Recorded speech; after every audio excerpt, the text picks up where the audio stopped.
मराठी भाषा गौरव दिन हा दरवर्षी 27 फेब्रुवारी रोजी महाराष्ट्राचे ज्येष्ठ कवी विष्णू वामन शिरवाडकर उर्फ कुसुमाग्रज यांच्या जन्मदिवशी साजरा करण्यात येतो. कुसुमाग्रज यांनी महाराष्ट्राच्या सांस्कृतिक क्षेत्रामध्ये मोलाचे योगदान दिले असून मराठी भाषा ही ज्ञान भाषा होण्यासाठी अधिक परिश्रम घेतले गेले आहेत. आपल्या मातृभाषेला गौरव म्हणून व कुसुमाग्रज यांच्या स्मृतीने अभिवादन म्हणून त्यांचा जन्मदिवस मराठी भाषा गौरव दिन म्हणून साजरा करण्याचा शासन निर्णय दिनांक 21 जानेवारी 2013 रोजी घेण्यात आला. कुसुमाग्रज मराठी साहित्य क्षेत्रात नाटककार, कथाकार, कादंबरीकार, कवी आणि समीक्षक म्हणून ख्याती आहे. मराठीचा सन्मान वाढवण्यात महत्त्वपूर्ण योगदान दिले.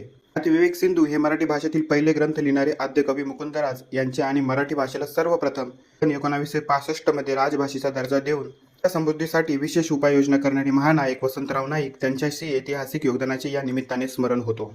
एक वेळा सर्वसामान्य माणसांकडून मराठी भाषा गौरव दिन आणि मराठी भाषा दिवस याची गफलत केली जाते. मराठी भाषा गौरव दिवस 27 फेब्रुवारी आणि मराठी भाषा दिवस 1 मे हे स्वतंत्र दिवस आहे. या दिवसाचे स्वतंत्र असे महत्त्व आहे.